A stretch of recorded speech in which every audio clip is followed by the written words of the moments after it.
0.714।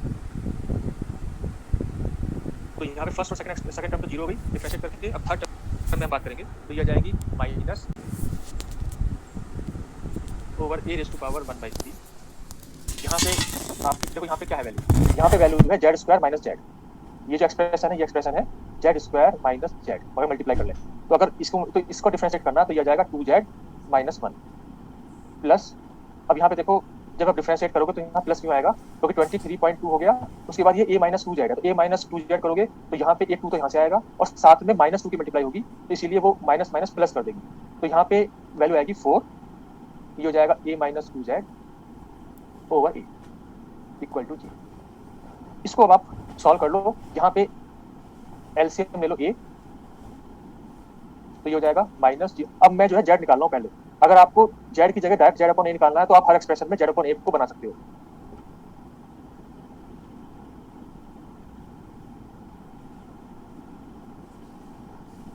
ठीक है, आप जैसा करना चाहो वैसे कर सकते हो, इसमें कोई एक मेथड नहीं है। तो यहाँ पे हो गया 714, उसके बाद a raise to power 2/3 2z minus 1 plus ये हो जाएगा 92.8 into a minus 2z is equal to 0। अब इसे आप जब सॉल्व करोगे तो जो न्यूमरेटर है वो आपका क्या होगा, minus 0.714 A raise to power 2/3, इसकी मल्टीप्लाई एक तो होगी 2z में और नेक्स्ट एक्सप्रेशन आपका माइनस माइनस प्लस हो जाएगा 0.714 ए रेज टू पावर 2/3। उसके बाद आपके पास है प्लस 92.8 ए और उसके बाद है माइनस 185.6 जेड। यहाँ पे ध्यान रखना एग्जाम पे जब भी आप कैलकुलेशंस करते हो तो पहली बार में सही हो जाना चाहिए, अगर गलती से कहीं गलती हो गई है तो आपको पता नहीं चलेगा, आपका आंसर आएगा नहीं, आप दोबारा करोगे तो भी वही गलती करते रहोगे, अल्टीमेटली टाइम वेस्ट हो जाएगा। और क्वेश्चन क्योंकि आसान है, केवल डिफरेंशिएट करना है तो वहाँ पे गलती नहीं होनी चाहिए, 5 मार्क्स का क्वेश्चन है। तो यहाँ पे आप जब जेड निकालोगे तो जेड आपका कहाँ पे है, एक तो आपका फर्स्ट टर्म में है, एक आपका फर्स्ट टर्म में है जेड और एक आपका लास्ट टर्म में है, वहां से जेड कॉमन ले लो और उससे जब जेड निकालो तो जेड की वैल्यू आ रही है, ये दोनों एक्सप्रेशन माइनस में है तो इन्हें दूसरे पे ले जाओ तो जेड आ जाएगा आपका 0.714 ए raise to power 2/3 plus 92.8 A over जो जेड के साथ है मल्टीप्लाई में वो आ जाएंगे डिनोमिनेटर में 185.6 plus 0.714 into a raise to power 2/3 और इसमें साथ में 2 की मल्टीप्लाई भी है। इसको आप अब सॉल्व कर लो, एक ही वैल्यू रख देगा, एक ही वैल्यू रख के सॉल्व कर लेना। ठीक है, जब एक ही वैल्यू, इसमें प्रॉब्लम क्या थी कि अब तो खैर कैलकुलेटर अलाउड है, तो बिना अगर कैलकुलेटर अलाउड नहीं होगा तो प्रॉब्लम आएगी, कैलकुलेटर अलाउड है तो कोई दिक्कत ही नहीं है। ठीक है, अच्छा आप कह रहे हो फॉर्मूले से सेम आंसर आ रहा है, ऐसा होना चाहिए नहीं था।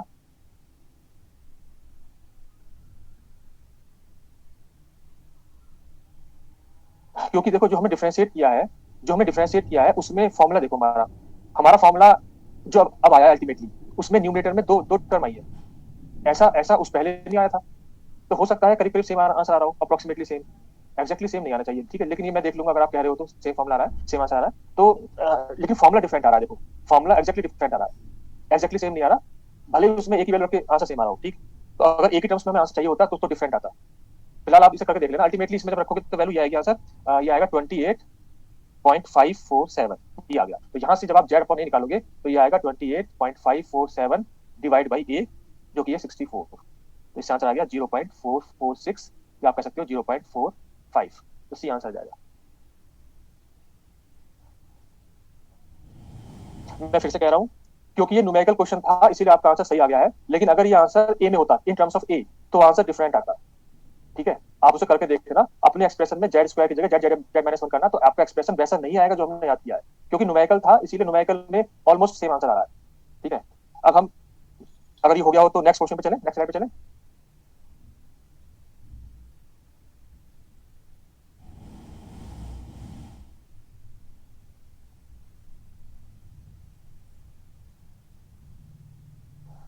ठीक है, तो अब नेक्स्ट क्वेश्चन ये है आपका,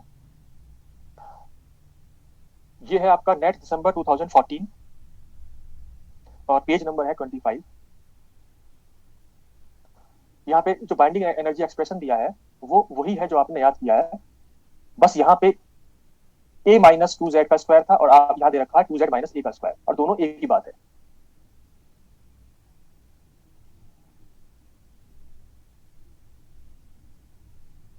ठीक है, मैं से देख लूंगा जो आपने बताया।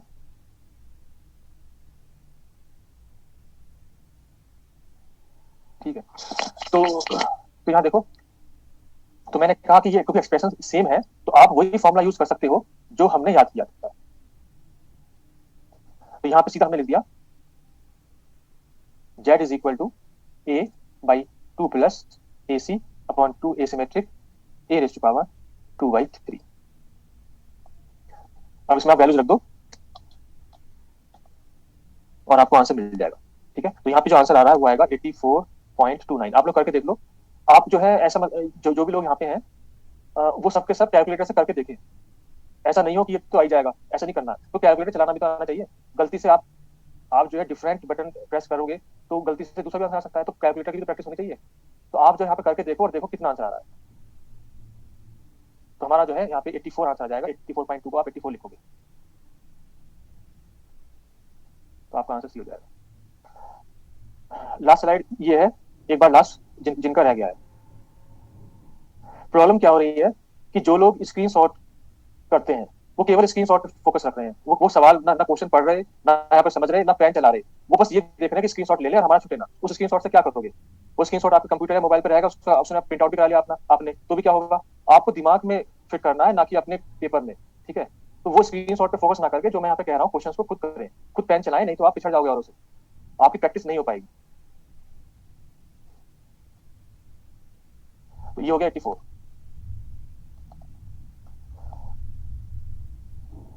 अब हम नेक्स्ट क्वेश्चन पे आते हैं। तो अब हमें क्या करना है? अब हम इसमें फर्दर आगे बढ़, लिक्विड ड्रॉप मॉडल में अब क्या बचा? ठीक है, तो अब हमें लिक्विड ड्रॉप मॉडल में जो और एप्लीकेशन है उस पर आएंगे। अब तो आप यहाँ पे हेडिंग डाल लो, applications of semi empirical mass form. आप लोग देखिए, लास्ट स्लाइड ये है। इतना टाइम देने के बाद भी आप इसे नहीं कर पा रहे। आप क्वेश्चन भी उतार रहे हो क्या? क्वेश्चन आपके क्वेश्चन में, क्वेश्चन बुकलेट में क्वेश्चन होंगे, आपसे पेज नंबर लिखो और उसका सॉल्यूशन करो, क्वेश्चन को मत लिखो। ठीक है, तो अब मैं दोबारा नहीं दिखाऊंगा। यहाँ पे हो गया semi empirical, application of semi empirical mass formula या binding binding energy formula. Semi empirical mass और बाइंडिंग एनर्जी फार्मूला। तो सब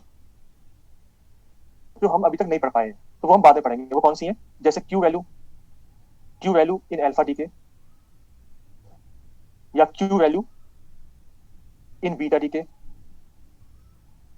ठीक है, और बीटा डी के में भी अगर मिरर न्यूक्लियाई है तो अलग, हम जो है अलग अप्रोच करेंगे, और अगर मिरर न्यूक्लियाई नहीं है तो हम डिफरेंट अप्रोच करेंगे। ठीक है, उस पर हम आएंगे। तो ये हम बात करेंगे क्यू वैल्यू में।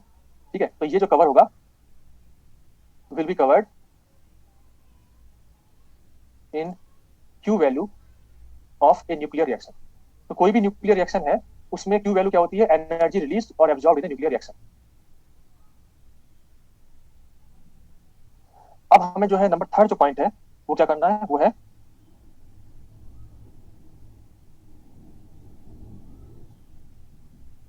टू कैलकुलेट बाइंडिंग एनर्जी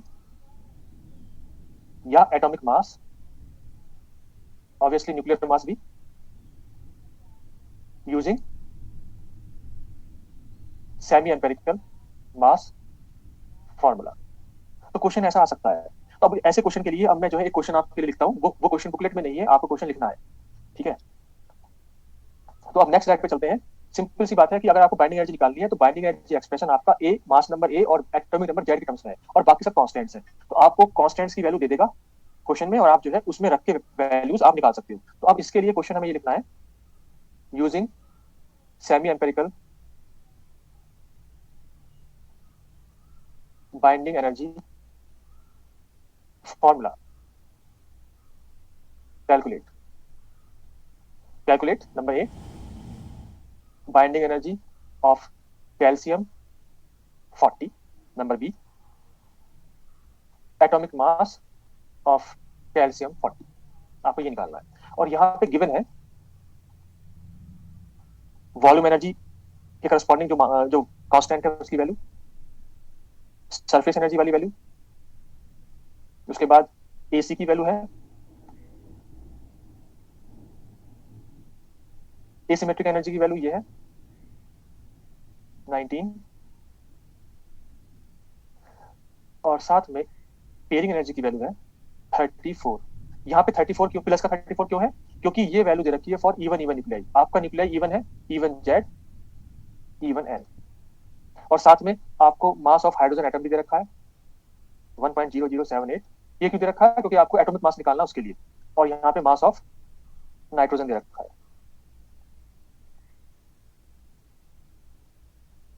ठीक है, मैं ब्लैक ब्लैक कलर का यूज करता हूँ। एक सेकेंड। तो सॉल्यूशन कैसे करना है, तो क्या करना है आपको, मैं यहाँ पे सिर्फ आपको हिंट दे रहा हूँ, आप खुद कर लेना, और आंसर भी लिख दूंगा मैं, क्या आएगा आंसर।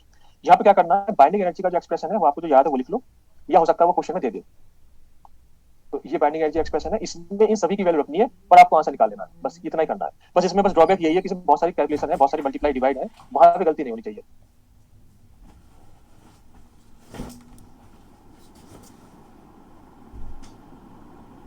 और लास्ट में पेयरिंग एनर्जी ये है, क्योंकि आपका एक्सप्रेशन एपी की वैल्यू 34 है, तो हमने ए की पावर -3/4 लिख दिया। तो यहाँ पे putting values of all constants and z equal to 20 और a इक्वल टू 40, आप इसमें आंसर निकाल लेना। तो अल्टीमेटली आंसर आएगा आपका, ए पार्ट तो हो गया, b इक्वल टू 340.14 MeV, ये ए पार्ट का आंसर जाएगा। तो ये एक तरह से आपका एप्लीकेशन हो गई। अगर आपको मास चाहिए p, तो बाइंडिंग एनर्जी जब आपने निकाल ली है वहीं से आप मास निकाल सकते हो। तो बाइंडिंग एनर्जी क्या है, बाइंडिंग एनर्जी है z into mass of hydrogen atom plus a minus z into mass of neutron minus atomic mass into c square. यहां से आप एटॉमिक मास निकाल सकते हो, z into m h plus a minus z into m N minus binding energy जो आप निकाल चुके हो ऑलरेडी अपॉन सी स्क्वायर। तो जो आपका आंसर आएगा वो आपका answer m v by c square बन जाएगा।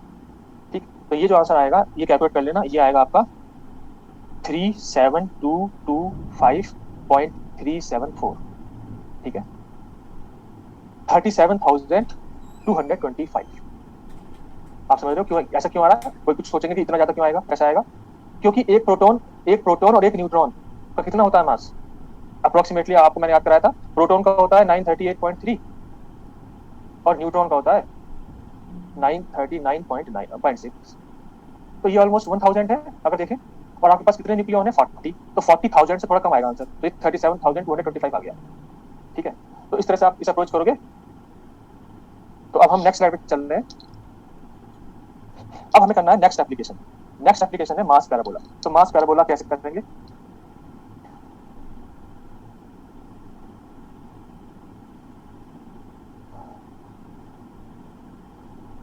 तो हमारी एप्लीकेशन नंबर 4,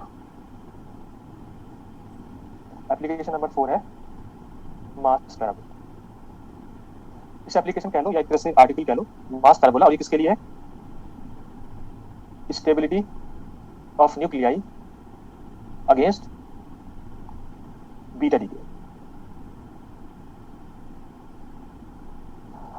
तो मैं थोड़ा सा आइडिया आपको बीटा डीके का दे दूं, चाहे बीटा डीके हो, चाहे बीटा प्लस डीके हो, चाहे बीटा माइनस डीके हो, ये हम डिटेल में बीटा डीके में पढ़ेंगे। फिलहाल इस आर्टिकल के लिए कि बीटा डीके यहाँ पे कैसे इन्वॉल्व होगा।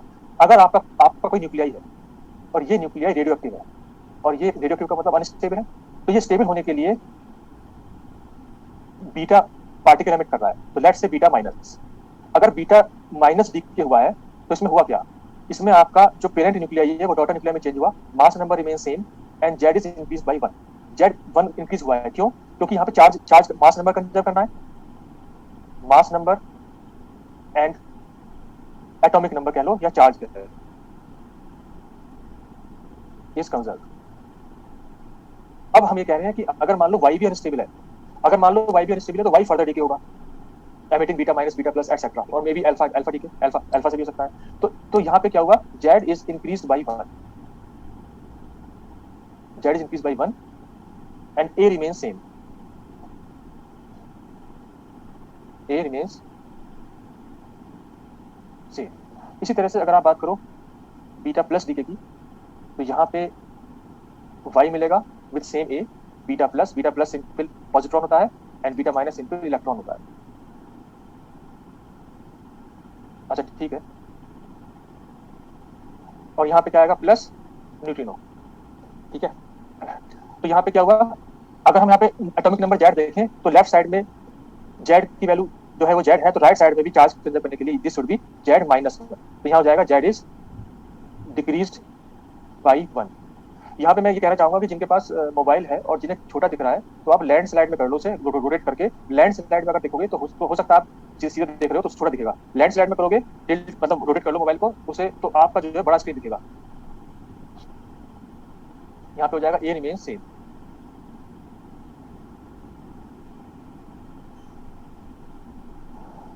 अब यहाँ पे जो थर्ड है, थर्ड पॉसिबिलिटी भी है, तो उस पर नहीं आ रही, ठीक है। या चलो उसे भी मैं लिख देता हूँ, इसका डिटेल तो हम बीटा डीके में पढ़ेंगे। ये है ऑर्बिटल, यहाँ मैं आपको बीटा डीके नहीं पढ़ा रहा हूँ, बीटा डीके पढ़ाएंगे तो वहाँ मैं समझा दूंगा क्या हो रहा है यहाँ पे, और ये पार्टिकल क्या है, ये न्यूट्रिनो है, ये क्या होते हैं, सब मैं बता दूंगा। यहाँ फिलहाल मुझे आपको मास पैराबोला करना है by the use of semi empirical mass formula. तो ऑर्बिटल इलेक्ट्रॉन कैप्चर, यहाँ पे क्या हुआ, आपका कोई न्यूक्लियाई है, ये न्यूक्लियाई है, न्यूक्लियाई में कोई प्रोटॉन है, इसके चारों तरफ जो इलेक्ट्रॉन है जो ऑर्बिट में है, के सेल की ऑर्बिट में है या एल सेल की ऑर्बिट में है, ऐसा पॉसिबल है कि ये प्रोटॉन इसे कैप्चर कर ले और यहाँ पे वैकेंसी क्रिएट हो जाए, तो इसको कहते हैं ऑर्बिटल इलेक्ट्रॉन कैप्चर। ऐसा बहुत कम न्यूक्लियाई में होता है। तो यहाँ पे अगर कोई न्यूक्लियाई है और उसने इलेक्ट्रॉन को कैप्चर किया, तो आपका जो नया न्यूक्लियाई बन जाएगा उसमें ए तो सेम रहेगा लेकिन जेड माइनस वन हो जाएगा और साथ में न्यूट्रिनो। यहाँ पे क्या हुआ, यहाँ पे Z is decrease by one and A remain same. तो होगा क्या इसमें, यहाँ फोकस करो, हमने हेडिंग क्या डाली है, mass parabola, stability of nuclei against beta DK.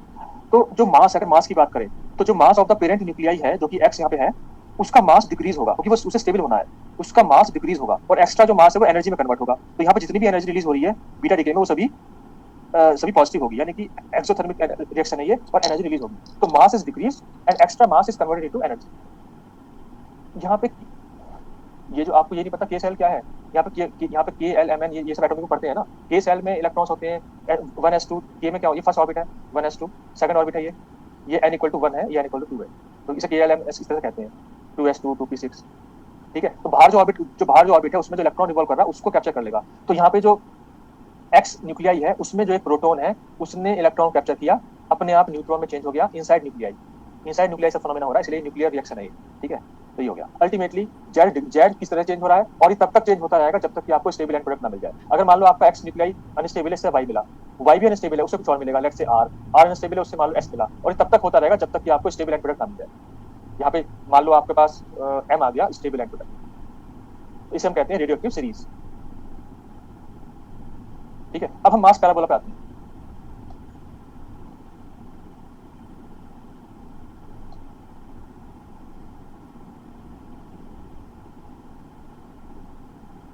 Electron orbital electron capture में एक्स रे भी साथ में आएंगी, उसकी हम डिस्कस यहाँ पे नहीं करना चाह रहे, आप लोग कंफ्यूज जाओगे, वो हम डिटेल पढ़ेंगे बीटा डीके में, ठीक है। उस पर हम नहीं आ रहे अभी हम बात करेंगे मास पैराबोला।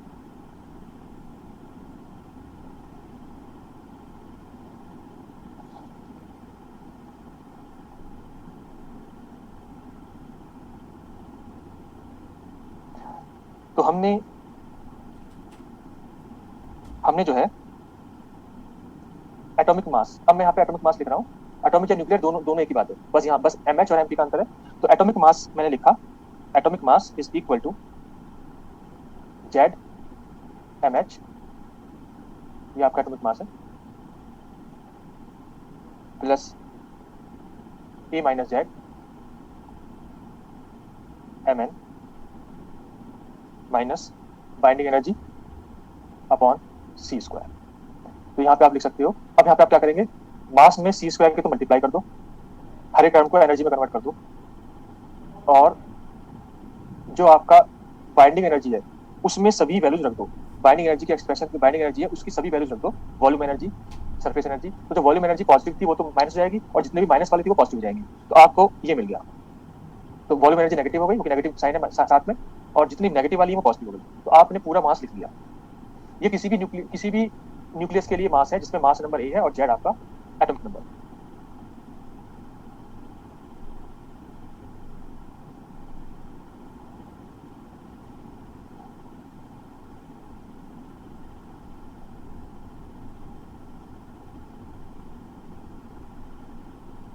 लास्ट में जो पेइंग एनर्जी है वो नेगेटिव हो जाएगा क्योंकि हम लिखते हैं प्लस डेल, तो वो हो जाएगा नेगेटिव। mn के साथ भी सी स्क्वायर आएगा, यस mn यहाँ भी सी स्क्वायर आएगा,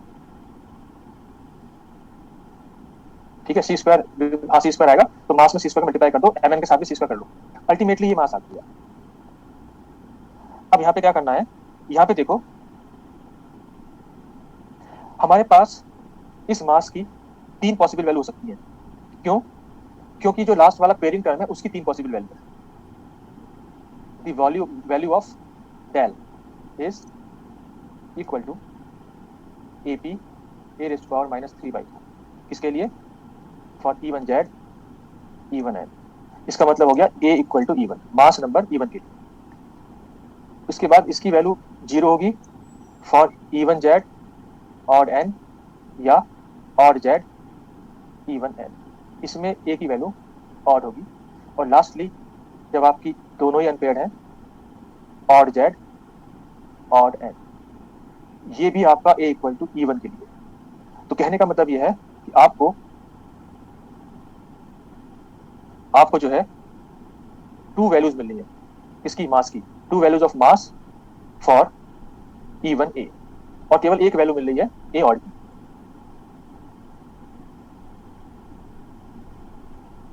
अब यहाँ पे देखो, अब अगर आप डेल की वैल्यू रखोगे तो क्या होगा? For A equal to E1, for A equal to E1, अब अगर A इक्वल टू E1 करोगे तो 2 वैल्यू मिल रही है, या तो पेयरिंग एनर्जी को प्लस AP a की पावर माइनस 3/4 लिखोगे, या पेयरिंग एनर्जी को माइनस AP a की पावर माइनस 3/4 लिखोगे, ठीक है। तो आपके पास A E1 के 2 पैराबोला मिलेंगे। अभी हम पैराबोला पे आएंगे, पैराबोला क्यों मिल रहे हैं, लेकिन अल्टीमेटली 2 पैराबोला मिलेंगे A E1 के, ठीक है। यहाँ पे आप देखोगे कि जो मास है ये है आपका अपर पैराबोला, ये अपर पैराबोला है जिसका मास ज्यादा है, for the same value of Z. अगर इस एक्सिस पे आप जेड करो तो सेम जेड के लिए कहीं भी आप देखो, सेम जेड के लिए अपर पैराबोला का मास ज्यादा है, नीचे वाले का कम, और ये है आपका लोअर पैराबोला। तो ये दो पैराबोला क्यों आएंगे? तो एक आएगा इवन इवन के लिए, एक आएगा ऑड ऑड के लिए। तो आप यहाँ बताओ कि किसका मास ज्यादा है। तो आप यहाँ पे देखो, जो आपका अपर पैराबोला है, अपर पैराबोला किसके लिए होगा? ऑड ऑड के लिए, इवन इवन के लिए?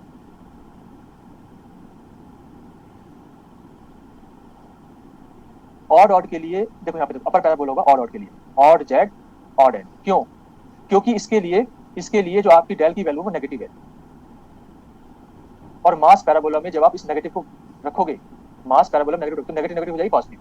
यहाँ देखो, जब आप इसकी वैल्यू को नेगेटिव रखोगे तो आपकी वैल्यू में जो मास आएगा, मास का जो एक्सप्रेशन आएगा उसमें लास्ट में ये पॉजिटिव आएगा, लास्ट में आएगी पॉजिटिव, इसीलिए इसका मास ज्यादा होगा। जबकि लोअर पैराबोला है इवन इवन के लिए, क्योंकि इवन इवन में आपका डेल की वैल्यू है पॉजिटिव, तो लास्ट में वो जो है नेगेटिव के साथ रहेगी।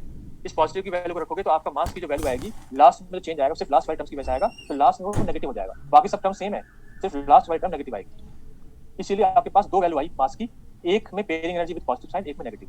तो इवन इवन वाले में तो नेगेटिव है, मास कम है, और ऑड ऑड के लिए मास ज्यादा है, और जहां पे ए ऑड होगा उसके लिए तो एक ही वैल्यू आएगी, क्योंकि वहां पे पेयरिंग एनर्जी 0 है, ठीक है। अब हम, तो ये आप क्लियर हो गया। अब हम पैराबोला पे आते हैं कि इसे पैराबोला क्यों कह रहे हैं।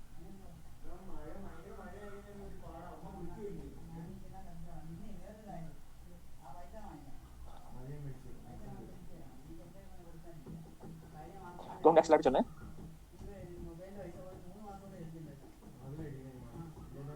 मास किसका ज्यादा होगा? इन दोनों पैराबोला में मास अपर वाले पैराबोला का ज्यादा होगा फॉर द सेम जेड, ठीक है।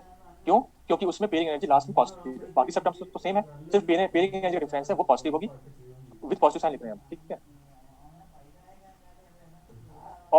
और आपका जो एक्स एक्सिस है उस पे मास है, यहाँ पे मास है। तो अब हम नेक्स्ट स्लाइड पे चल रहे हैं। देखो, अब हमें बताना पैराबोला को हम इसे पैराबोला क्यों कह रहे हैं। तो हमने जो मास का एक्सप्रेशन लिखा था वो हमारे पास क्या था? ये था,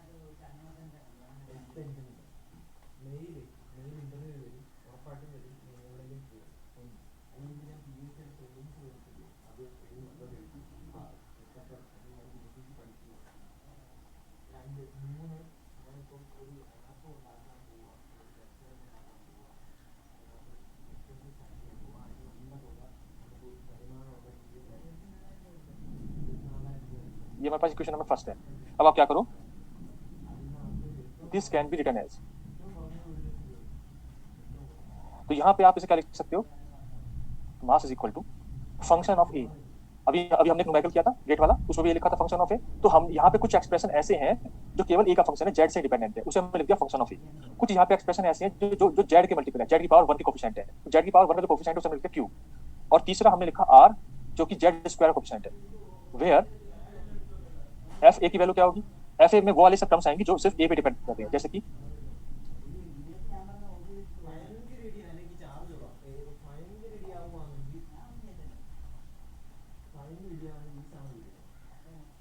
अब आप देखो जो फंक्शन ऑफ ए है जो केवल ए पे डिपेंड कर रहा है वो कौन कौन सी वैल्यू है। एक तो आपका हो गया एम एन, क्योंकि जो एम एन है वो उसकी मल्टीप्लाई ए में हो रही है, ठीक है।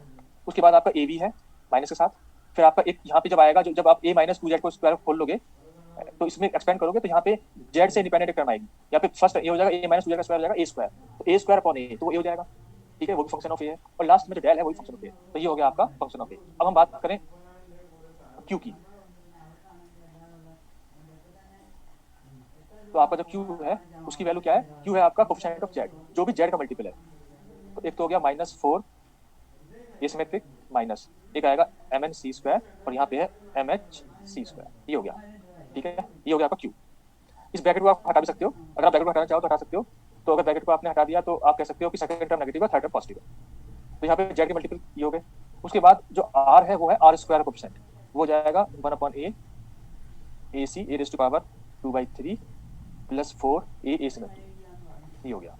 तो कहने का मतलब ये है कि अगर हम इसको इक्वेशन नंबर 2 लिख दें, किसको, इसको, अगर इसको हम इक्वेशन नंबर 2 लिख दें तो ये जो है मास का जो एक्सप्रेशन है ये जेड के स्क्वायर में है, तो ये पैराबोलिक हो जाएगा इन टर्म्स ऑफ जेड। तो हम कह सकते हैं equation 2 is the equation of a parabola for a given A, किसी भी ए के लिए ये पैराबोलिक होगा जेड में, ठीक है। तो आप जब किसी के लिए जो भी, अगर ए अगर फिक्स है, अगर ए फिक्स है तो उसके लिए अगर आप मास निकालो, क्योंकि अगर ए फिक्स है तो इसका मतलब आप बात कर रहे हो आइसोबार्स की, तो अगर कोई भी गिवन ए है उसमें जितने भी आइसोबार्स हैं अगर उसका आप मास बनाओ तो वो पैराबोलिक आएगा, ठीक है।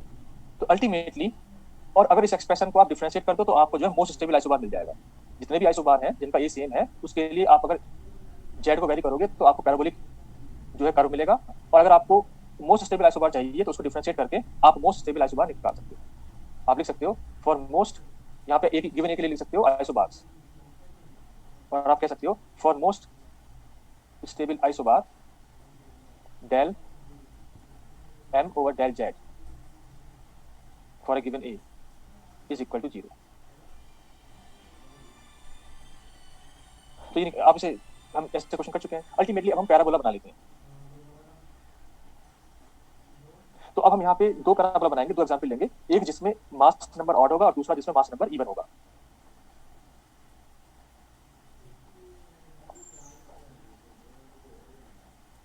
तो हम नेक्स्ट स्लाइड पे चल रहे हैं।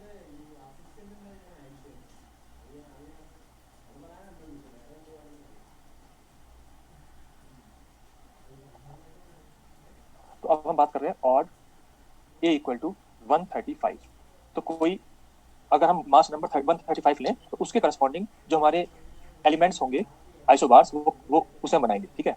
तो अगर ऑड ए है तो इसके लिए क्या होगा, ओनली वन पैराबोला, केवल एक ही पैराबोला होगा and one value of mass, क्योंकि आपका पेयरिंग एनर्जी 0 है। तो अगर आप यहाँ पे मास प्लॉट करो m और एक्स एक्सिस पे आप जो है जेड प्लॉट करो, क्योंकि आइसोबार्स के लिए जेड डिफरेंट होगा। तो यहाँ पे आप देखोगे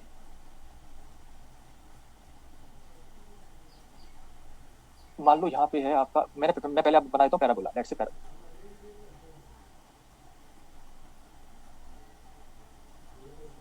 इस तरह से कुछ। तो जो सबसे स्टेबल वाला होगा उसका मास सबसे कम होगा, वो मिनिमा होगा मास में, वो यहाँ पे वैल्यू है 56 इस एग्जांपल के लिए बी ए। उसके बाद यहाँ पे इससे ये है 57, ये हो गया एल ई। उसके बाद मान लो 58, ये है आपका सी ई, ठीक है। तो इसके लिए इस तरह से हम जो यहाँ पे प्लॉट कर रहे हैं, ठीक है। तो अब यहाँ पे क्या हो रहा है कि जो भी अनस्टेबल है वो उनके मास ज्यादा है, तो वो स्टेबल होने के लिए क्या करेंगे, यहाँ से ये होगा ये है बीटा प्लस डी के, ये बीटा प्लस हो रहा है। बीटा प्लस में हमने क्या कहा था कि बीटा प्लस में जेड इज डिक्रीज्ड बाय 1, तो यहाँ पे 58 से 57 आ गया। और यहाँ पे ये है electron capture. Electron capture possible है, उसके लिए भी हमने कहा था जेड इज डिक्रीज्ड बाय 1। तो ये मास पैराबोला में आपको दिख रहा है जो आइसोबार जो अनस्टेबल वाले हैं वो तब तक डीके होते रहेंगे जब तक कि वो स्टेबल एंड प्रोडक्ट ना मिल जाए। अगर हम लेफ्ट हैंड की बात करें तो यहाँ पे आपके पास 55 वाला है, वो है आपका CS। उसके बाद 54 है आपका XE, नेट से यहाँ पे। उसके बाद 53 है आपका I, और 52 है TE। इस तरह से तो आप यहाँ पे इस तरह से प्लॉट कर सकते हैं। तो ये जो डीके हो रहे हैं ये होंगे बीटा माइनस से। क्यों? क्योंकि बीटा माइनस में हमने कहा था कि जेड इज इंक्रीज्ड बाय 1, तो जेड एक स्टेप में एक जेड बढ़ जाएगा, और ये तब तक होगा जब तक कि आपको स्टेबल एंड प्रोडक्ट 56 ना मिल जाए। तो इस वाले पैराबोला में केवल आपको एक स्टेबल न्यूक्लियर मिला।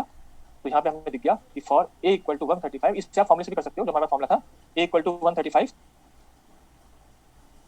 Most stable isobar has z equal to 56। तो आपको मास में मिनिमम मिल गया। इसलिए हमने कहा था कि चाहे बाइंडिंग एनर्जी का एक्सप्रेशन हो चाहे मास का, डिफरेंशिएट करो। बाइंडिंग एनर्जी में मैक्सिमा के लिए स्टेबल और मास में मिनिमा के लिए स्टेबल। तो आपका जो BA है ये स्टेबल न्यूक्लियर है, ये स्टेबल है। All beta minus beta plus electron capture ends at this point. तो ये एग्जांपल हो गई ए ऑड की। अब हम बात करेंगे ए इवन की।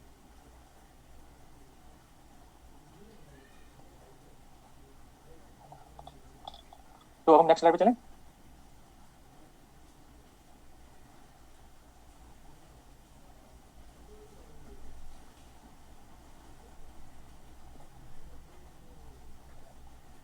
Even a 102।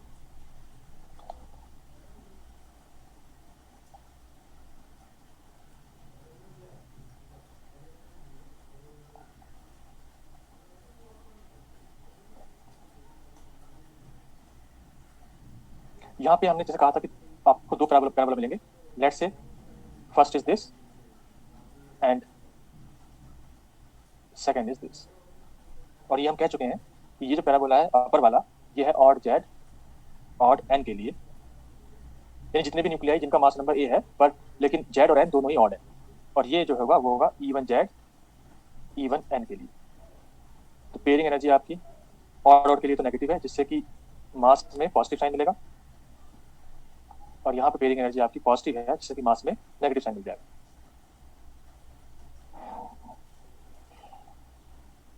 अब यहाँ पे अगर हम बात करें तो ये है 45, ये है RH के लिए। उसके बाद ये है 46 PD। उसके बाद यहाँ पे है 44 RU। तो इनके लिए यहाँ पे है न्यूक्लियाई। उसके बाद ये है AG 45 AG। तो AG की जो वैल्यू है वो यहाँ पे है। उसके बाद CD 46, ये वैल्यू कहीं यहाँ पे है CD। तो होगा क्या कि यहाँ पे पैराबोला स्ट्रेस होगा कि ये आ जाएगा बीटा प्लस, फिर ये आएगा बीटा प्लस। ठीक है। उसके बाद अगर हम लेफ्ट हैंड की बात करें तो यहाँ पे लेफ्ट साइड में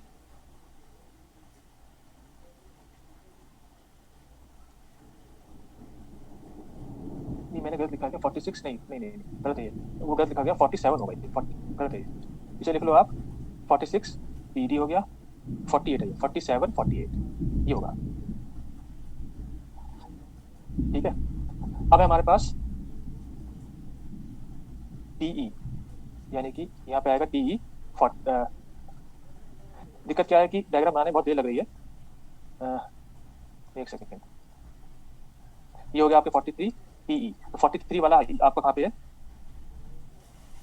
अपर वाले पैराबोला में यहाँ पे। तो ये यहाँ से आएगा बीटा माइनस। उसके बाद 42 MO। ये डायग्राम इस तरह से बनना चाहिए कि ये वाला ऊपर होगा, इससे यहाँ पे आएगा beta minus, and so on. ठीक है, इस तरह से हमने किया। तो अब यहाँ पे मैं आपको बताना चाहूंगा कि जो आपके एंड प्रोडक्ट है, जो आपका स्टेबल होगा, वो कौन कौन से होंगे। ये दोनों स्टेबल होंगे, यहाँ पे दोनों स्टेबल है, 2 स्टेबल निकले। तो जो आपका अपर पैराबोला है, जो अपर पैराबोला उसका जो मिनिमा है वो स्टेबल नहीं होगा, उससे भी अपर वाले से भी बीटा प्लस और बीटा माइनस, इस तरह से, यानी ये भी अनस्टेबल है, it is also unstable. Stable होंगे आपके लोअर पैराबोला के दो दो न्यूक्लियाई, और किसी किसी में, किसी किसी आइसोबार में 3 भी हो सकते हैं। ठीक है, तो हम ये कह रहे हैं 2 स्टेबल इवन इवन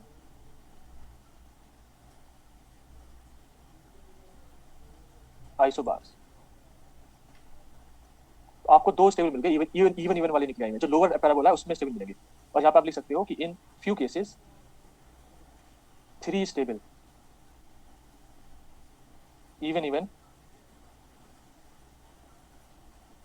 आइसोबार्स, इन्हें कहते हैं isobaric triad at a given mass number are know. ठीक है, तो ये हो गया मास पैराबोला। नहीं, ये देखो, अगर हम बीटा प्लस तब होगा, बीटा प्लस तब हो रहा है जब जेड डिक्रीज हो रहा है, और बीटा माइनस तब होगा जब जेड इंक्रीज हो रहा है। ठीक है, इसलिए ये जो बीटा माइनस है ये सही है, बीटा प्लस ये भी सही है। बीटा प्लस की वजह से जेड डिक्रीज होगा और बीटा माइनस से जेड इंक्रीज होगा। तो जो आपका अनस्टेबल वाला जो बीच वाला है वो दोनों पॉसिबिलिटी कर रहा है। कुछ न्यूक्लियाई ऐसे भी होते हैं जो दोनों से डिके हो सकते हैं, बीटा प्लस से भी बीटा माइनस से भी, लेकिन एक बार में एक ही डिके होगा। बीटा प्लस बीटा, यानी कि जो सैंपल आपका RH है 45 वाला, उसके कुछ न्यूक्लियाई बीटा प्लस में हो रहे हैं, कुछ न्यूक्लियाई बीटा माइनस में हो रहे हैं। एक बार में एक ही पॉसिबिलिटी होगी, ऐसा नहीं हो सकता कि सेम न्यूक्लियाई दोनों में हो रहा हो। ठीक है, उसके सैंपल में let's say you have 1000 nuclei, out of 1000 you can have 700 beta plus and 300 beta minus. तो वो प्रोबेबिलिटी है किसमें क्या हो रहा है। और कुछ न्यूक्लियाई ऐसे हैं जो एक ही तरह से डिके होते हैं। अब हम नेक्स्ट जो एप्लीकेशन है उस पर आ रहे हैं।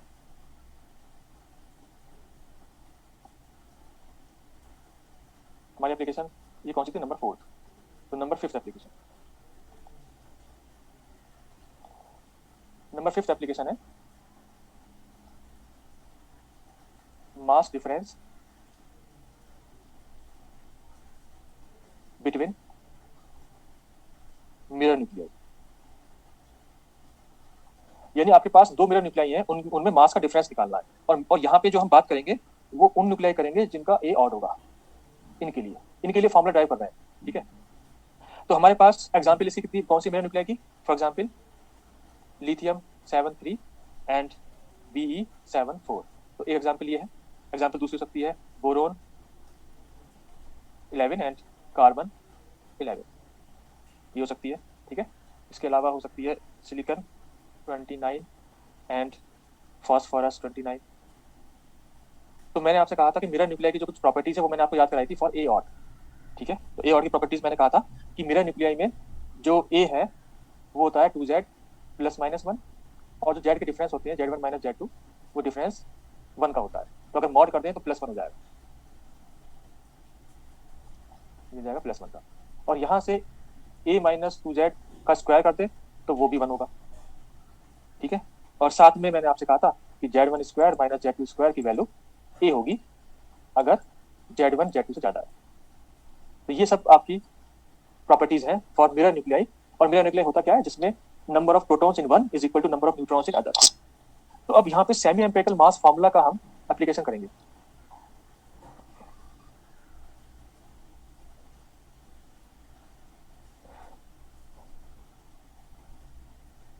तो अब यहाँ पे देखो कि मान लो हमारे पास कोई मिरर न्यूक्लियाई है। अब इसमें एक चीज और है, जो मिरर न्यूक्लियाई है उसमें चार्ज क्या हो सकते हैं, चार्जेस।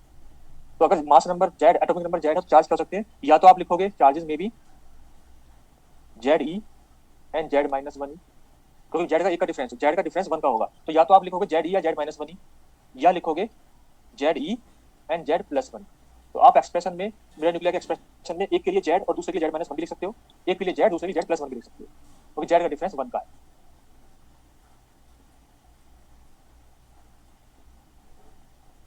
अब जो है हमें क्या करना है,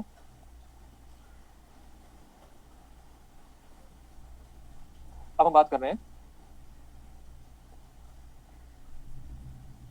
mirror nuclei for charges ZE and Z-1, इनकी बात करें, ठीक है। और ये आपको पता है कि ए की वैल्यू तो ए तो हमारा ऑड है, ए सेम है दोनों मिरर न्यूक्लियाई के लिए, एटॉमिक नंबर का डिफरेंस 1 का है, ठीक है। अब यहाँ पे एक चीज और है कि अगर एटॉमिक यहाँ पे अगर ए ऑड है, अगर ए ऑड है तो इसका मतलब आपके पास केस कौन सा है, आपके पास ऐसा न्यूक्लियाई होगा या तो इवन जेड ऑड एन होगा या ऑड जेड इवन एन होगा, ठीक है। इवन इवन या ऑड नहीं हो सकता, क्यों? क्योंकि आपका ए ऑड है, ये इवन नहीं है। अगर ए ऑड है तो इनमें से एक ऑड होगा, दूसरा इवन होगा। इसके लिए जो पेयरिंग एनर्जी है वो आपकी जीरो हो जाएगी, पेयरिंग टर्म जीरो हो जाएगी, ठीक है। तो अब हम आगे बढ़ रहे हैं, तो हमें क्या करना है, मिरर न्यूक्लियाई का चार्ज जेड और Z-1 की बात करनी है, ठीक। तो अब मैं नेक्स्ट स्लाइड पे चलता हूँ, यहाँ पे जगह कम रह जाएगी, तो पूरा एक्सप्रेशन ड्राइव करना है। क्या करना है, मास डिफरेंस बिटवीन मिरर न्यूक्लियाई। हमारा एक सेकेंड,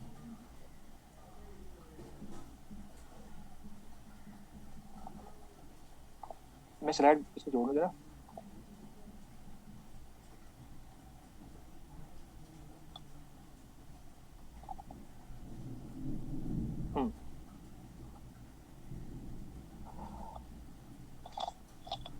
अब देखो, हमने बात की थी कि हमारा चार्ज क्या है, जेड और Z-1। तो अब मैं कह रहा हूँ इनमें से फॉर हम पहले मास का एक्सप्रेशन लिख लेते हैं, क्योंकि हमें मास निकालना है ना। तो हमारे पास मास है MaZc² is equal to Z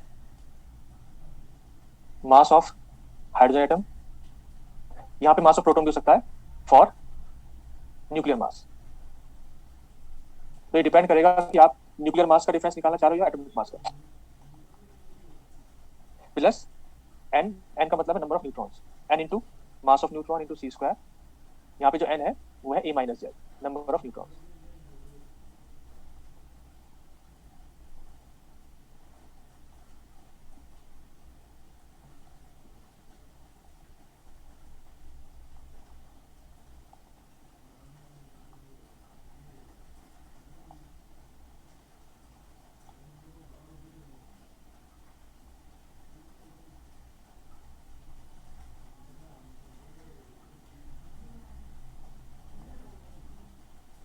ये हो गया। अब यहाँ पे जो ये है, ये हो गया क्वेश्चन नंबर 1। यहाँ आप लिख सकते हो कि this is equal to 0 for a odd. तो ये हो गया आपकी फर्स्ट एक्सप्रेशन। तो ये तो आपका जनरल एक्सप्रेशन है किसी भी मास के लिए। अब हम बात करेंगे मिरर न्यूक्लियाई के लिए, ठीक है। तो मिरर न्यूक्लियाई में हम मिरर न्यूक्लियाई कौन सा ले रहे हैं, हमने कहा mirror nuclei for charges ZE and Z-1। अब यहाँ पे हम बात करेंगे फॉर वन मिरर न्यूक्लियाई, मतलब इनमें से कोई एक। तो हम वो वाला ले रहे हैं अब जिसमें Z तो प्रोटॉन है, Z प्रोटॉन्स है एंड Z-1 न्यूट्रॉन है। ये तो आप बात समझ रहे हो, क्योंकि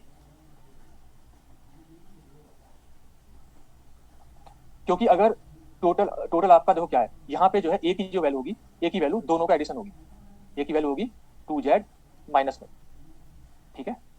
क्योंकि न्यूट्रॉन प्रोटॉन की वैल्यू Z और Z-1 है, इसीलिए दोनों का एडिशन 2Z-1 होगा। तो प्रोटॉन अगर किसी में Z है, यानी चार्ज ZE है, अगर चार्ज ZE है तो उसका जो न्यूट्रॉन होंगे वो Z-1 होंगे, ठीक है।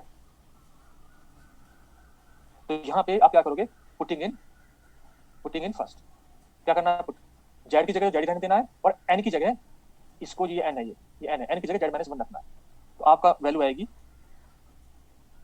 MaZc² is equal to, Z की जगह जेड ही रखना है और एन की जगह रख देना है Z-1, क्योंकि इसमें Z-1 न्यूट्रॉन है। आपके मिरर न्यूक्लियाई ये कैसे है मैं आपको बता दूं। मिरर न्यूक्लियाई ऐसे हैं कि जहाँ पे दोनों में लेट से एक्स और वाई मिरर न्यूक्लियाई है, दोनों में ए है, लेकिन एक में जेड है, दूसरे में Z-1 है। तो फिर नंबर ऑफ न्यूट्रॉन्स कितने हो जाएंगे, नंबर ऑफ न्यूट्रॉन हो जाएंगे Z-1, और यहाँ पे जाएंगे Z-1 और Z। तो अभी हम बात कर रहे हैं लेट से एक्स की, फॉर वन मिरर न्यूक्लियाई आप एक्स कह दो, एक्स की बात कर रहे हैं जिसमें Z प्रोटॉन है और Z-1 न्यूट्रॉन। तो तो इसके लिए मास की वैल्यू क्या आएगी, हमने यहाँ पे एन की जगह, नंबर ऑफ न्यूट्रॉन की जगह जेड माइनस वन रख दिया, तो ये हो गया एम एन सी स्क्वायर। बाकी ए तो सेम है आपका, अब यहाँ पे जो जेड है उसकी जगह आप रख दो, जेड तो जेड ही रहेगा यहाँ पे, जब सिर्फ एन की जगह रखना है आपको, ए सिमेट्रिक। अब यहाँ फिर से फोकस करना, यहाँ पे जो लास्ट वाली टर्म है A minus two Z, for mirror nuclei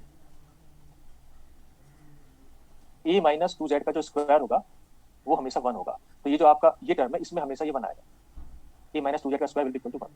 आप इसे यहाँ से भी देख सकते हो, A equal to Z minus one है, तो उसका स्क्वायर करोगे two Z, A minus two Z करोगे तो उसका स्क्वायर वन आएगा, इसीलिए लास्ट वाली टर्म आपकी ए सिमेट्रिक अपॉन ए रह गई। अब इसे आप लिख दो इक्वेशन नंबर सेकंड, ये होगी इक्वेशन नंबर 2। अब यहाँ पे हम लिख रहे हैं फॉर अदर मिरर न्यूक्लियाई, इसका जो दूसरा जो मिरर न्यूक्लियाई, कम से कम मिरर न्यूक्लियाई के लिए दो न्यूक्लियाई चाहिए ना, एक न्यूक्लियाई एक्स, एक न्यूक्लियाई वाई है, तो ये वाला जो न्यूक्लियाई है वो वाई है, इट इज वाई। वाई में है आपके Z minus one protons and Z neutrons. तो अब आप एक्सप्रेशन वन में पुटिंग इन वन में इन्हें पुट कर दो, तो जेड की जगह तो लिखोगे आप जेड माइनस वन, तो ये वाला न्यूक्लियाई जिसका जेड माइनस वन, तो ये हो जाएगा z minus one m h c square plus n की जगह लिखोगे z M n c square minus, ये सब सेम रहेगा, लेकिन यहाँ पे जो जेड की वैल्यू है वो जेड माइनस वन लिखनी है, यह हो जाएगा जेड माइनस वन, और लास्ट में एसिमेट्रिक अपॉन ए, ये क्वेश्चन नंबर 3 है। तो अब आपने दोनों मिरर न्यूक्लियाई का मास निकाल लिया by the help of semi empirical mass formula.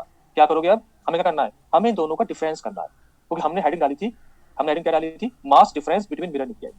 तो मिरर न्यूक्लियाई का मास निकाल लिया by the help of semi empirical mass formula. Now you will subtract both the equations.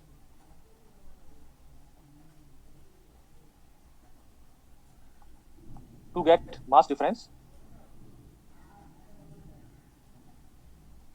subtract equation 3 from equation 2।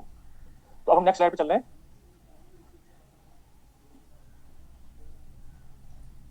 जी आपने लिख लिया होगा मैं समझता हूँ।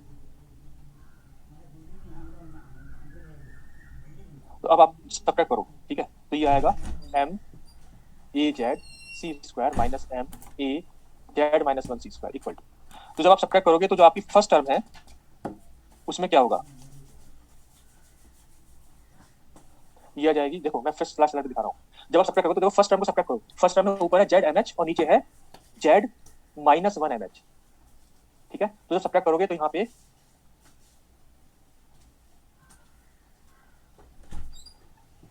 ऊपर जेड है और नीचे जेड माइनस वन है, तो ऊपर एक एक्स्ट्रा है, तो m h c square extra आएगा, उससे अगली टर्म होगी एम एन वाली में ऊपर कम है नीचे ज्यादा है, तो एम एन वाला नेगेटिव आएगा, ठीक है। और तो हमने पहले लिखा m h c square, next term आपकी आएगी एम एन सी स्क्वायर, ठीक है। दोनों इक्वेशन सब्ट्रैक्ट करो, उसके बाद अब आप आगे देखोगे, देखो आगे क्या है, आपकी जो थर्ड टर्म है वो कैंसिल हो जाएगी, फोर्थ टर्म कैंसिल हो जाएगी और लास्ट टर्म भी कैंसिल हो जाएगी, बची आपकी coulomb energy term. Coulomb energy term में AC अपॉन A की पावर 1/3 कॉमन ले लेना और Z square minus z minus one का होल स्क्वायर हो जाएगा, ठीक है। तो अब हम यहाँ पे लास्ट टर्म लिख रहे हैं, वो है हमारी plus AC upon A raise to power 1/3 common, और यहाँ आएगा z square minus z minus one का स्क्वायर।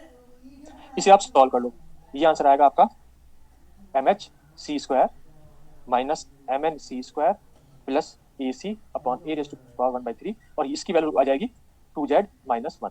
ये सॉल्व कर लो, 2Z माइनस वन आएगा। ये हो गया आपकी इक्वेशन नंबर 4, ठीक है। अब मैं यहाँ पे लिख रहा हूँ सिमिलरली फॉर चार्जेस।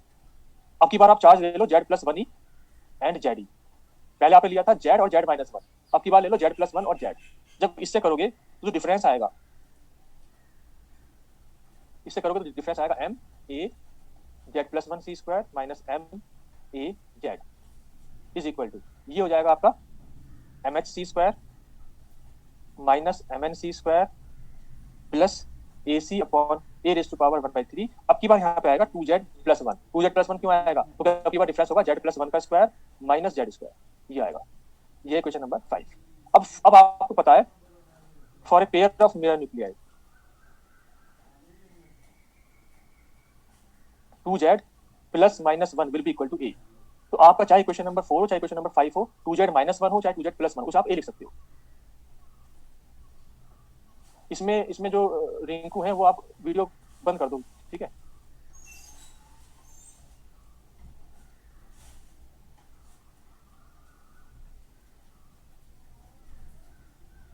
ठीक है, अब देखो तो यहाँ पे आपने क्या किया, अब हम लिख रहे हैं फ्रॉम इक्वेशन 4 एंड 5। तो 4 एंड 5 में आप जो है 2z-1 2z+1 को आप ए लिख दोगे, तो ये आपका आंसर आ गया।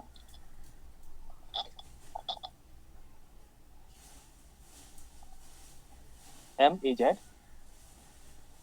अब यहाँ पे जो डिफरेंस आया उसको मैं डायरेक्ट उसे लिख रहा हूँ, ठीक है, मास मेरा न्यूक्लियर मास डिफरेंस, ठीक। तो आप इसमें जो है अब सीधा मास डिफरेंस लिख सकते हैं, मास डिफरेंस, और ये अभी फिलहाल हम लिख रहे हैं एटॉमिक मास डिफरेंस। तो एटॉमिक मास डिफरेंस हो गया आपका MHc² minus MnC² plus AC, ये हो गया A और ये हो गया A⁻⁴। तो अल्टीमेटली मास डिफरेंस हो जाएगा आपका MH, और एक चीज और है यहाँ पे, अगर एनर्जी की यूनिट्स में करोगे तो C² मल्टीप्लाई, और अगर C² को हटाना है तो बाहर आप लिख सकते हो MeV/C²। यहाँ पे आप लिख सकते हो MH minus Mn plus AC A⁻⁴ 2/3 और इसको आप लिख सकते हो MeV/C²। C² से डिवाइड कर दो तो ये, क्योंकि मास MeV/C² मात्रा है, तो आपका ये आंसर आएगा। और अगर आपको न्यूक्लियर मास में चाहिए तो न्यूक्लियर मास में आएगा MP minus Mn plus AC A⁻²3। Nuclear mass में आएगा डिफरेंस। अल्टीमेटली ये आपका आंसर है, ये आपका एटॉमिक मास का डिफरेंस है और ये आपका न्यूक्लियर मास का डिफरेंस। तो आगे से आपको ये फॉर्मूले याद रखने हैं, क्योंकि इतना हम डेरिवेशन एग्जाम में कर नहीं पाएंगे। और यहाँ पे आप ये भी कह सकते हो कि AC की वैल्यू क्या होती है, मैंने आपको पहले बताया था AC की वैल्यू होती है 3/5 E² अपॉन 4πε0 R0। तो अब हम इस पे जो गेट में क्वेश्चन आया था उसे करते हैं।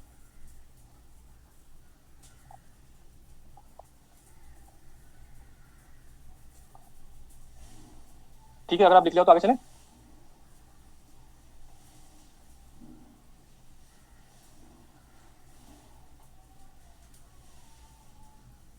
अब देखो इस क्वेश्चन का ना गेट 2008, यहाँ पे क्या दे रखा है, the mass difference between the pair of mirror nuclei carbon 11 and boron 11 is given by to be this. तो मास डिफरेंस आपका क्या दे रखा है, डेल, ये दे रखा है MeV/C²।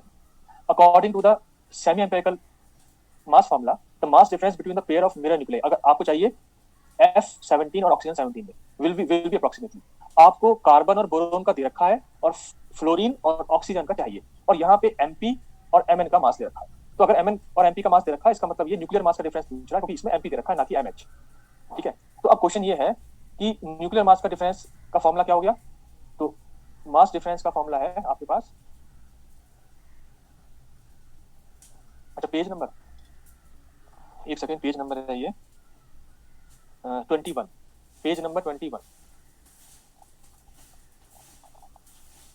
हाँ, तो मास डिफरेंस कितना होगा, ये हो जाएगा आपका MP/C²। इसमें आप जो है MeV/C² में तो C² को रहने तो MP लिख दो आप, ठीक, या MP/C² भी लिख सकते हो, एक ही बात है कि आपको मास डिफरेंस अगर इसमें MeV/C² में लिखोगे तो चलो ऊपर इसे C² हटा लो, अपने आप MeV/C² आ जाएगा। तो ये हो गया MP minus Mn plus AC A⁻²। ये सारे एक्सप्रेशन MeV/C² है, ठीक है।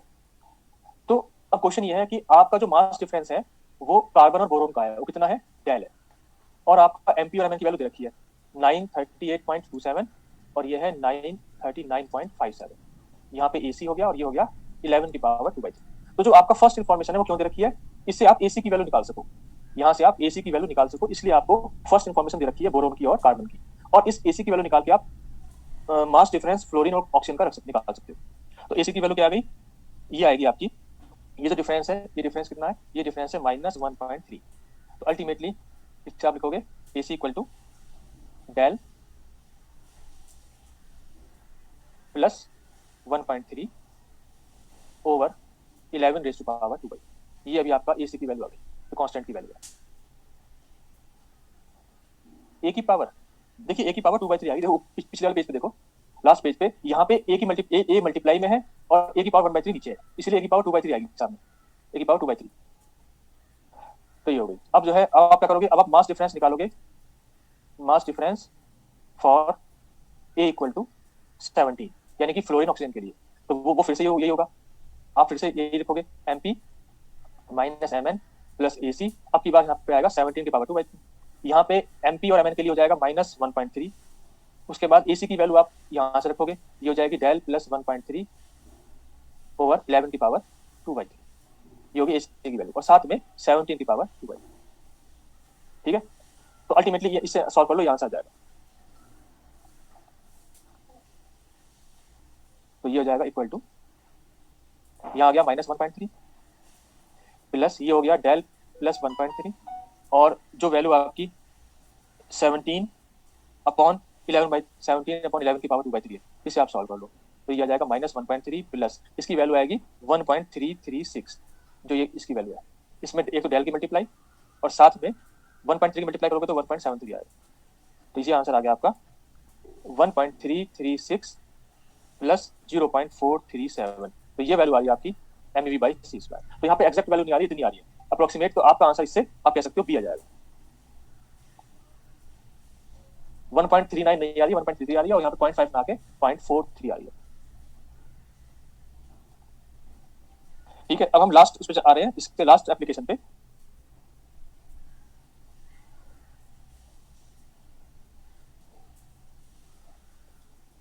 ठीक है, नेक्स्ट स्लाइड पे चलते हैं हम। Application number 6,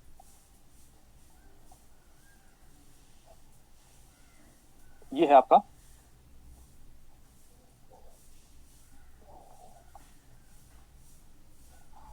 coulomb energy difference, coulomb energy difference for a pair of mirror nuclear.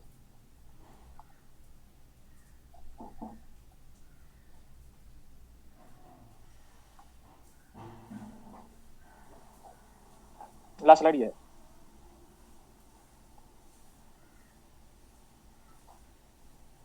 तो यहाँ पे हमें पता है कूलम्ब एनर्जी कितनी होती है। Coulomb energy is 3/5 into 1/4 pi epsilon not ZE² upon R, ये होती है आपकी coulomb energy. Let's say it is equation number first. ये आपको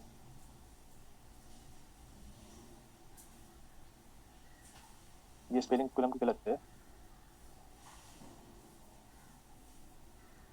तो कूलम्ब एनर्जी का एक्सप्रेशन ये हो गया। ठीक है, मैं आपको फिर से बता रहा हूँ कि जो कूलम्ब एनर्जी एक्सप्रेशन है, आपको ये यूज नहीं करना, डू नॉट यूज दिस। अगर दे दिया है एग्जाम में मतलब ये करना है तो फिर ये कर सकते हो, वो अलग बात है। फिलहाल हम ये वाला नहीं कर रहे हैं, Z-1 E² अपॉन R। तो डू नॉट यूज दिस, हम Z² वाला यूज कर रहे हैं। तो यहाँ पे और यहाँ पे मैंने आपको बताया था कि E² upon 4 pi epsilon not की वैल्यू आपको रखनी है 1.44 MeV फर्मी, अगर न्यूमेरिकल आता है। तो अब हमें for a pair of mirror nuclei करना है। ठीक है, तो अब यहाँ पे हम लिख रहे हैं for a pair of coulomb energy का डिफरेंस करना हमें। तो for a pair of mirror nuclei having radius R, दोनों मिरर न्यूक्लियाई का रेडियस R ही रहेगा। क्यों? क्योंकि यहाँ पे मिरर न्यूक्लियाई का ए सेम है, ए है हमारा सेम दोनों मिरर न्यूक्लियाई के लिए, तो R भी सेम रहेगा। तो दोनों मिरर न्यूक्लियाई का रेडियस तो सेम है। एंड चार्जेस, चार्जेस यहाँ पे अब फिर से वही वाली बात है, या तो ZE होगा, ZE एंड Z-1E, या होगा Z+1 और Z। तो अभी हमने Z और Z-1 की बात करी, तो इसके लिए जो कूलम्ब एनर्जी डिफरेंस आएगा वो कितना आएगा। तो एक बार इक्वेशन नंबर 1 में रख दो Z और Z-1। तो इक्वेशन नंबर 1 में हमने रखा E² अपॉन R कॉमन, तो ये हो गया आपका Z माइनस Z-1 का स्क्वायर। तो ये हो जाएगा आपका difference 3/5 E² upon 4 pi epsilon naught, और इसका डिफरेंस आएगा आपका Z² माइनस Z-1 का स्क्वायर, आएगा 2Z-1 अपॉन R। ये होगी क्वेश्चन नंबर 2। अब हमें करना है for a pair of mirror nuclei having radius R and charges Z+1E and Z। तो अब की बार Z+1 और Z दिया, तो अब की बार जो आंसर आएगा वो आ जाएगा 3/5 1/4 pi epsilon not E² upon R Z+1² minus Z²। तो यहाँ से जो डिफरेंस आएगा वो आ जाएगा 3/5 e square upon 4 pi epsilon not into 2z plus 1 upon r। और अब आपको पता है कि for mirror nuclei, for a pair of mirror nuclei 2z plus minus 1 की वैल्यू a होती है। तो आप यहाँ पे इक्वेशन नंबर 2 इक्वेशन नंबर 3 से z की जगह मतलब 2z माइनस 1 2z प्लस 1 की जगह a लिख सकते हैं। हाँ स्क्वायर होगा, यस स्क्वायर, इसमें होगा स्क्वायर। इक्वेशन नंबर 2 में z स्क्वायर होगा, z स्क्वायर। तो अल्टीमेटली फ्रॉम इक्वेशन 2 एंड 3 आपको जो है डिफरेंस मिल जाएगा। तो अब हम नेक्स्ट स्लाइड पे चलें। ये यहीं पे लिख सकते हैं डिफरेंस कितना आ गया, डिफरेंस आ गया नहीं, अभी थोड़ा सा और बताना है इसलिए नेक्स्ट पे चलते हैं, यहीं पे नेक्स्ट पे चलते हैं, ठीक है। यहाँ पे जगह कम है, तो यहाँ पे अल्टीमेटली हमारे पास आ गया फ्रॉम इक्वेशन 2 एंड 3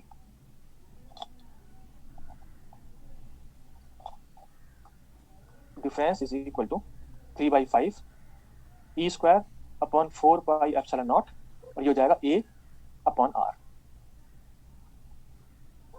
ठीक है।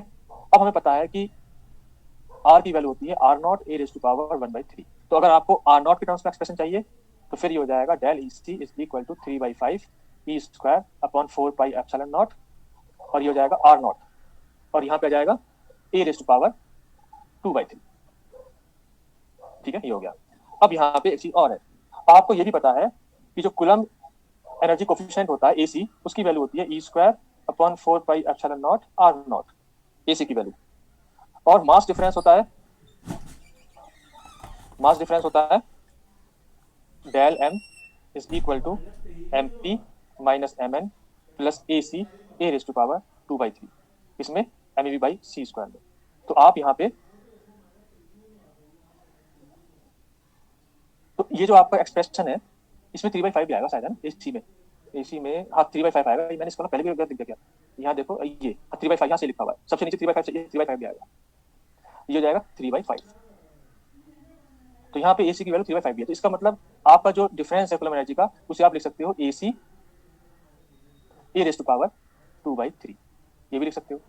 तो यहाँ पे इसको आप इन दोनों में रिलेशन निकाल सकते हो इससे कि mass difference is equal to mp minus mn plus del E C, ये लिख सकते हो, ठीक है। और ये ध्यान रखना क्योंकि अब हमने यहाँ पे ये जो भी आया ये एम बाई सी स्क्वायर में आया, सी स्क्वायर मल्टीप्लाई कर दोगे तो एनर्जी में जाएगा। तो ये दोनों में रिलेशन आ गया, मास डिफरेंस और कूलम्ब एनर्जी डिफरेंस। अब हम क्या करें, इस पे एक न्यूमेरिकल कर लेते हैं।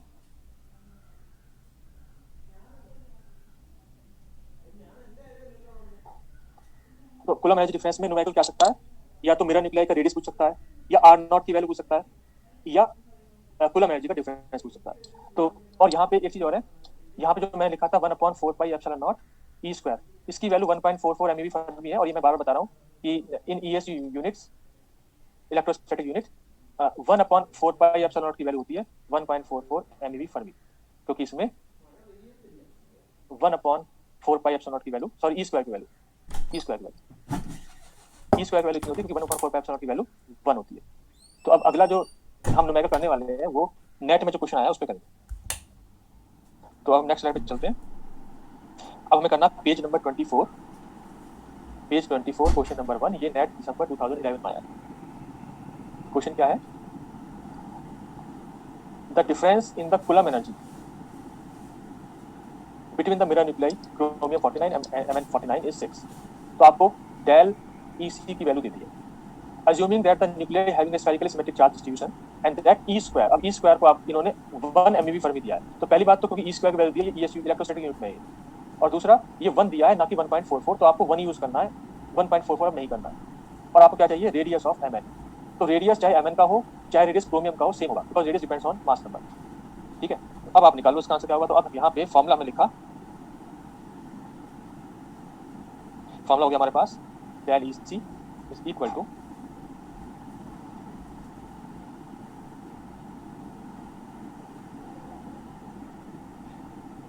3/5 1/4 pi epsilon not into e square upon r into a. तो या तो आप ये वाला यूज कर लो, ये वाला फॉर्मूला यूज कर लो, या जेड वाला यूज कर लो, जेड के डिफरेंस का एक ही बात है, क्योंकि जेड के स्क्वायर्स का डिफरेंस आपका ए होता है। तो आपकी मर्जी है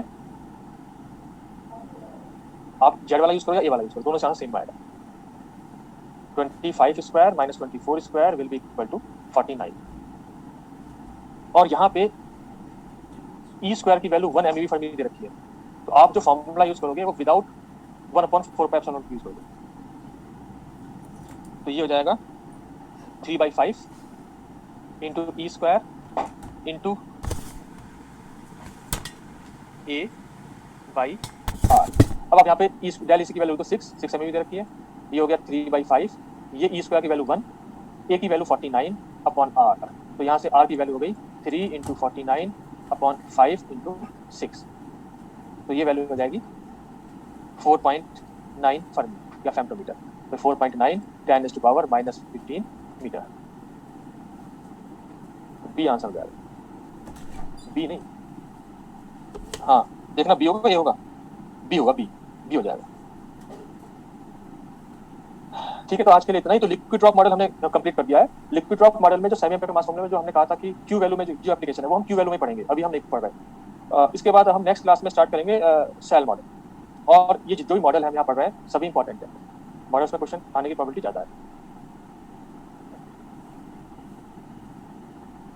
स्लाइड नंबर 12 ये है।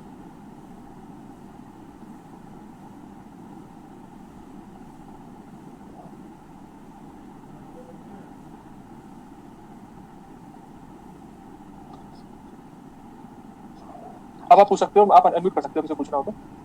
सर हाँ हेलो, हाँ सर जो ये पीछे आपने जैसे ये बताया है मास के लिए आपने बताया, सर ये याद करना कैसे पॉसिबल है सर? इतना समझ कंफ्यूजिंग हो रहा है बहुत ज्यादा। देखिए अभी आपने पहली बार पढ़ा है, आप इसे दोबारा रिवाइज करो, तो मैंने डेरिवेशन बता दिया, लेकिन अल्टीमेटली आपको फॉर्मूला याद रखना चाहिए ताकि आप डायरेक्ट उसे अप्लाई कर पाओ। मींस मेन तो इसका वही होगा ना जो फॉर्मूला होगा। हाँ मेन फॉर्मूला है, लेकिन जो डेरिवेशन है वो इसलिए कराई जाती है कि बाई चांस एग्जाम में कुछ ऐसा आ गया तो उसने एक्सप्रेशन अपने आप दे दिया, उसने एक्सप्रेशन वो नहीं दिया जो हमें याद है, उसने कुछ कह दिया ये वाला एक्सप्रेशन यूज करो, तो भी तो आप डिफरेंस निकाल सकते हो वहीं पे ड्राइव करके।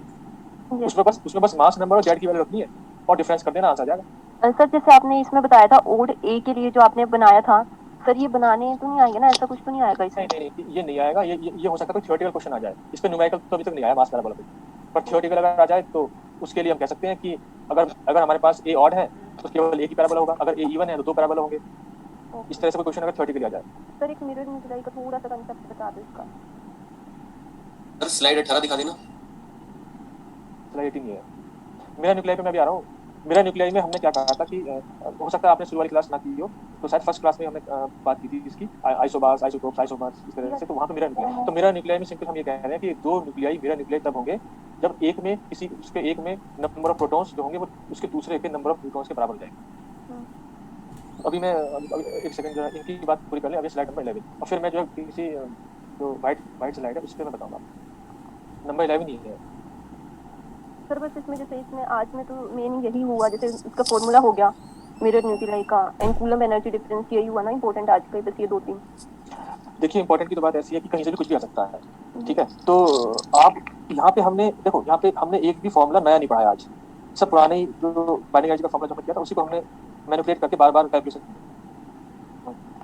सर जैसे डेल्टा है, डेल्टा की जो वैल्यू है वो प्लस माइनस कुछ भी हो सकती है सर। जैसे ये तो समझ आ गया कि भी इवन जेड इवन एन के लिए ए पी ए की -3/4 होगा, लेकिन सर इसमें हमने ए को कैसे लिख दिया कि भी ए इवन है?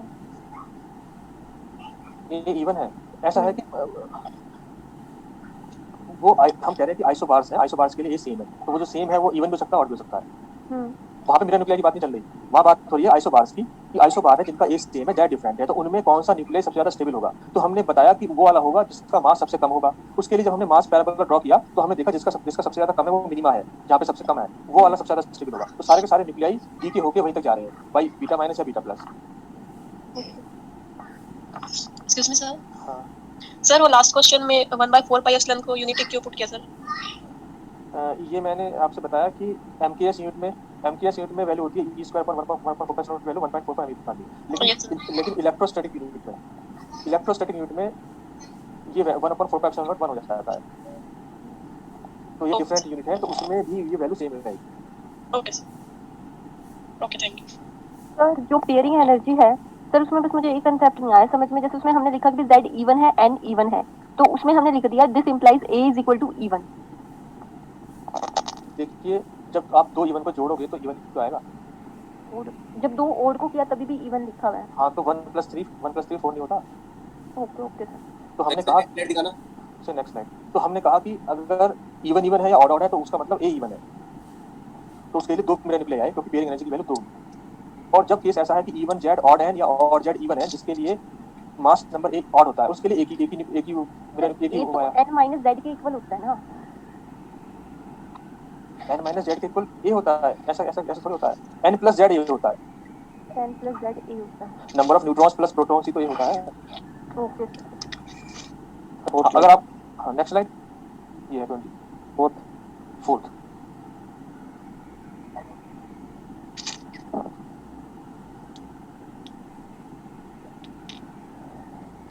सर एक वो सेमी मेटल मास फार्मूला और binding energy formula only slide दिखाओ। इससे आगे इससे आगे इससे आगे जहाँ से वो थ्योरी स्टार्ट होती है क्वेश्चन। आप किसकी बात करें, इसकी मास फार्मूला? नहीं सर, जहाँ से क्वेश्चन शुरू में क्वेश्चन करवाए थे उसके बाद थ्योरी स्टार्ट हुई थी ना, एप्लीकेशन स्टार्ट होती है। एप्लीकेशन तो ये हो गया, ठीक है। ओके